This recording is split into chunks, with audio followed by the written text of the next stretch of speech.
Good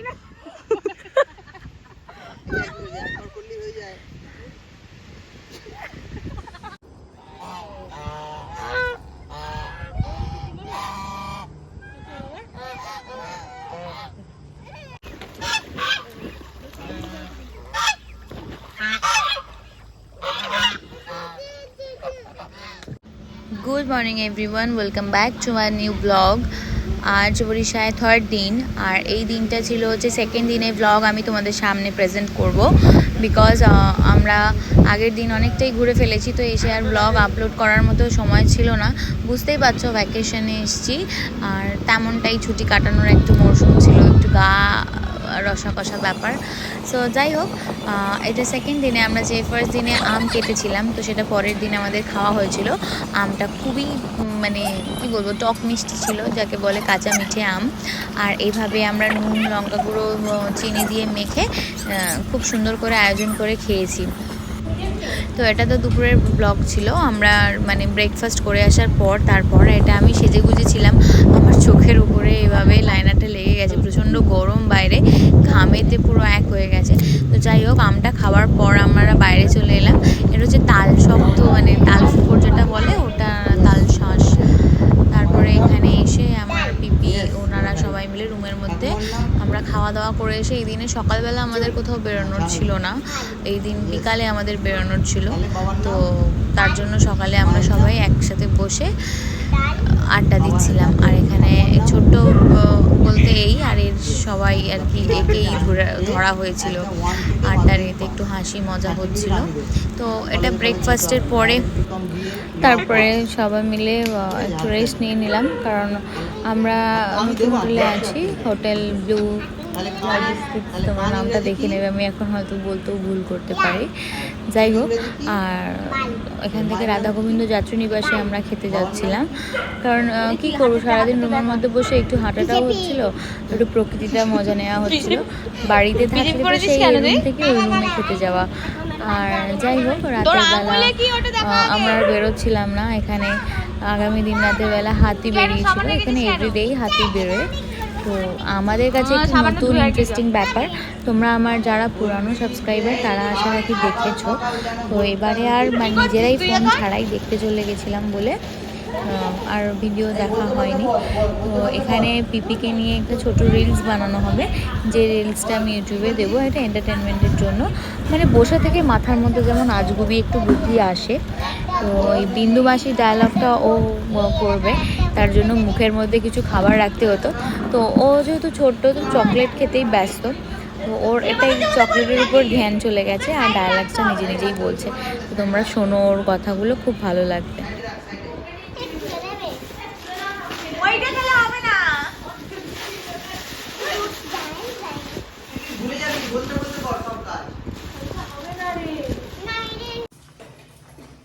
তো আমরা দুপুরে খাবারের জন্য বেরিয়ে পড়লাম। এখন আমরা হেঁটে হেঁটে যাব।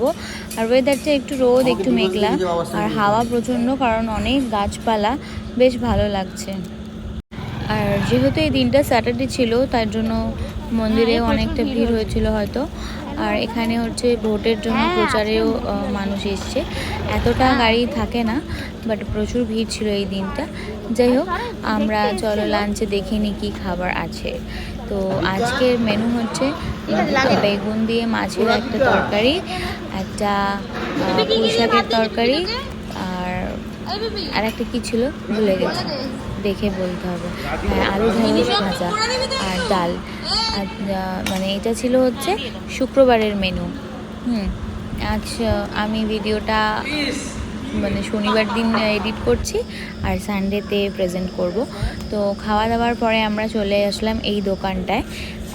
খাওয়া দাওয়ার পরে এসে কোল্ড ড্রিঙ্ক খেয়ে নিয়ে তারপরে আমরা হোটেলে চলে গিয়েছিলাম। গিয়ে আমরা একটু রেস্ট নিয়ে আমরা 4টের মধ্যে বেরিয়ে পড়েছিলাম একটু ঘুরে বেড়াবো। মানে হচ্ছে যে এই সামনে একটা পার্কে যাব, ইমামি মন্দিরে যাব। তো দেখো এখন সময় হচ্ছে বিকাল 4:30, আর এটা শুক্রবারের দিন ছিল। তো আমরা হোটেল ছেড়ে বেরিয়ে পড়লাম ঠিক 4:30 নাগাদ। পৌঁছে যাব হচ্ছে আমরা এখানকার একটা সুন্দর পার্কে, যেখানে কিনা অনেক ধরনের পশু পাখি তোমরা প্রথমেই ভিডিওতে দেখেছো, যে সুন্দর হাঁস বা সুন্দর পাখি, ফুল গাছ। তো আমরা এই পার্কটাতে গেছি। পার্কটাতে যাওয়ার কারণ একটাই, ছোট্ট বাচ্চারা ছিল, আমার দিদির মেয়ে বা আমার দাদার মেয়ে ছিল, ওদের জন্যই আরও যাওয়ার। আর আমাদের তো গেলেই হয় শুধু রিলস আর রিলস, যারা ভিডিও করি। তো যাই হোক, তোমরাও আমাদের সাথে পার্কটা ঘুরে দেখো।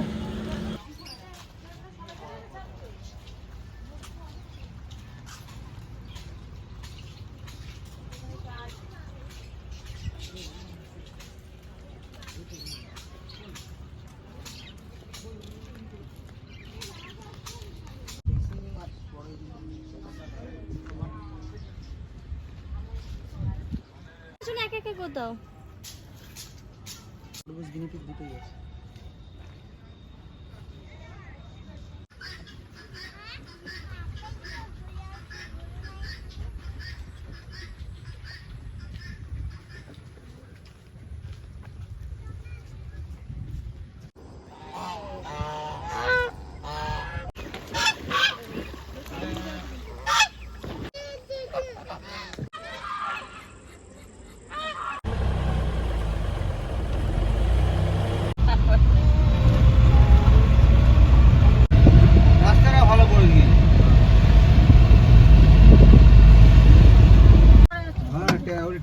ঠেলে দাও, একটু ঠেলে দাও। রাস্তা বেরিয়েছো মেরে দেবো।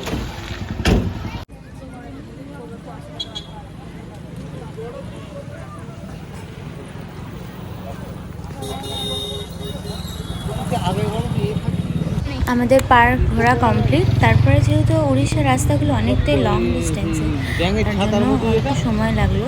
আমরা এখন চলে এলাম উড়িষ্যার ইমামি মন্দিরে, যেটা বলে জগন্নাথ টেম্পল, মানে হচ্ছে ছোট পুরী। তো ওখানেই আমরা এখন ঘুরে বেড়াবো।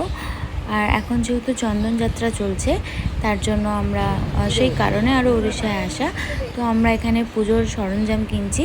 এখানে পদ্মফুল, ঘিয়ের প্রদীপ, কর্পূর, তুলসী পাতা, এগুলোই হচ্ছে পুজোর সামগ্রী।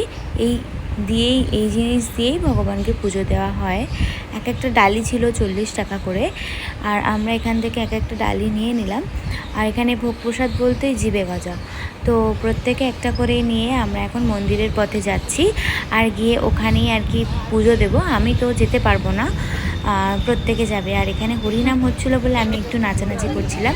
আর এখানে আমার মেজদি আমার জুতোটা পায়ে দিয়ে এগিয়ে যাচ্ছিলো। আমরা বাইরেই জুতো খুলে রেখেছিলাম বলে, যে চুরি হয়ে যাওয়ার ভয়। আর আমার পাপা এখানে মালপোয়া কিনে আমার দিদি, বৌদি, আমাকে সবাইকে গালে গালে দিয়ে দিচ্ছে। আর এখানে নিয়ম হচ্ছে মন্দিরে যাওয়ার আগে পা ধুয়ে, হাত ধুয়ে তারপর ভগবানের কাছে যেতে হবে, যেটা উচিত। তো এখানে এইভাবেই দেখো পা হেঁটে চলে যাচ্ছি। আর সবাই একে একে যাওয়ার পর আমি, আমার বর আবার আরেকবার ভিডিওর জন্য যাচ্ছিলাম হেঁটে। আর এখানে আরতি প্রায় কমপ্লিট, মানে আরতির যে গান হয়। তো এখন কথা হচ্ছে যে এই যে জলটা দেখছো, এখানে আর কি প্রভু চন্দন লেপন করে এই জলেতেই উনি নৌকায় ভাসমান থাকেন। আর সেই যাত্রা শেষ হয়ে গেছে, প্রভুকে তুলে নিয়েছে। আমাদের একটু লেটই হয়ে গেছে, যেহেতু পার্কে গিয়ে ছোট বাচ্চারা একদমই আসতে চাইছিল না। আর এখানে এই যে ইমামি মন্দিরের ভিতরের দৃশ্যটা তোমাদের সাথে শেয়ার করলাম। আর যদি ভিডিও ভালো লাগে অবশ্যই তোমরা লাইক, কমেন্ট, শেয়ার, সাবস্ক্রাইব করে দিও। আর এই কারা কারা ইমামি মন্দির গেছো সেটাও জানিও কেমন লেগেছে। তো ইমামি মন্দির থেকে বেরোনোর পরে বাইরেটা করে এরকম ছোট ছোট দোকান আছে, এরকম সমস্ত তেলে ভাজা, আইসক্রিম, সব কিছু। তো আমরা এখান থেকে মানে সকলে মিলে তেলে ভাজা, কোল্ড ড্রিঙ্ক, আইসক্রিম, অরুণ আইসক্রিম, এই সমস্ত কিছু খেলাম। টুকিটাকি কিছু কেনাকাটি হলো। তারপরে আমরা আবার আমাদের হোটেলের উদ্দেশ্যে রওনা দিলাম, বেরিয়ে পড়েছি। প্রায় এখান থেকে 1.5 ঘন্টার পথ জার্নি যেতে হবে। তো বন্ধুরা, ভিডিওটা কেমন লাগলো তোমরা অবশ্যই জানিও। আর হোটেলে যাওয়ার পরেও আমি আর আমার হাজব্যান্ড একটু হাঁটাহাঁটি করতে বেরিয়েছিলাম। এখানে পাহাড় আর ভল্লুকের প্রচুর ভয় থাকে। তো যাই হোক, মনে সাহস নিয়ে আমরা দুজনেই বেরিয়েছিলাম, সেরকম কিছু একটা হয়নি। আর এটা হচ্ছে সামনেই একটা ছোট্ট মতো রেস্টুরেন্ট হয়েছে, হোটেল স্মল টাউন। এখানে সমস্ত রকম এনজয়মেন্টের জিনিস বা খাওয়া দাওয়া ফাস্টফুড সবটাই পাওয়া যায়। Cold drink, hard drink, soft drink সবটাই পাওয়া যায়। আর এই যে এরকম অন্ধকার, পঞ্চলিঙ্গেশ্বর 2013-এ আমরা যখন গিয়েছিলাম তখন মাটির রাস্তা আর চিকিমিকি, কোনো আলোর চিহ্নই ছিল না। আজ থেকে 1 বছর আগেও কোনো আলো ছিল না। যাই হোক, ইদানিং আলো এসছে, খুব ভালো লাগে। পঞ্চলিঙ্গেশ্বর যাত্রাটা আমাদের বারবারই হয়। আর পঞ্চলিঙ্গেশ্বরে যদি যেতে চাও তোমরা, খুবই কম খরচে তোমরা মেসেজ করতে পারো, আশা রাখি আমরা তোমাদেরকে হেল্প করতে পারবো, কারণ পঞ্চলিঙ্গেশ্বরের অনেকটাই আমাদের পরিচিত।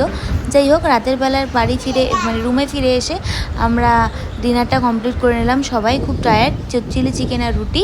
তারপরের দিন সকালবেলা ভোরবেলার ভিউ, যেটা 5:30, একদম অন্ধকার করে এসে যেদিনকে রিমল এসেছিলো, তো সেদিনের মর্নিংয়ের ভিউটা তোমাদের সাথে শেয়ার করলাম। কী যে ভালো লাগে, জাস্ট অসাধারণ। তারপরে আমরা সকলে ঘুম থেকে ওঠার পর বেরিয়ে পড়েছিলাম যে এই একদম পঞ্চলিঙ্গেশ্বরের গায়ত্রী রাধা গোবিন্দ যাত্রী নিবাসের কাছে একটা এরকম চায়ের দোকান আছে। তো এখানে সকালেই এত কুকুর এত গরু সকলে আসে, আসলে মানুষ খাবার দাবার খেতে আসে তাই। আর তারপরে উঠেছিল ঝড় জল বৃষ্টি। তো এই যে বৃষ্টি শুরু হয়ে গেছে, এই দিনটা পুরোটা বৃষ্টি হয়েছে। আমরা তো অনেক রিলস অনেক কিছু শেয়ার করেছি, তোমরা আশা রাখি দেখেছো। তো এই দিনটা এইভাবেই আমরা কাটিয়েছিলাম। এটা আমাদের আসার আগের দিন ছিল। এখানে দিদি আর আমরা দুজনে মিলে খুব মজা করি। আর এই যে এরকম ঝড়ের ঝাপটা আসছিলো, এখানে মুড়ি খাওয়া দাওয়া হচ্ছিল। আর যেরকম রুমে হয় বেরোতে পারিনি, তো আমরা এইভাবে মজা করে ঘুরতে গিয়ে কাটাই সবাই, আমরা ফ্যামিলি ব্যাপার। আর এই যে পাহাড়ের বৃষ্টি, খুব মজা করেছি বন্ধুরা। আশা রাখি তোমরাও মজা করেছো আমার ভিডিও দেখে। আর বকবক করলাম না, আমার বকবকাটা এখানেই থামালাম। ভিডিওটা ভালো লাগলে অবশ্যই লাইক শেয়ার সাবস্ক্রাইব করো।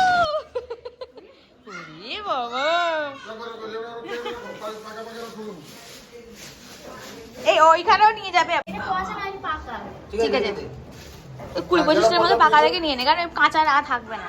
মামি তো আম দেখতে এসো, বাবার জীবনে আম দেখতে। আমটা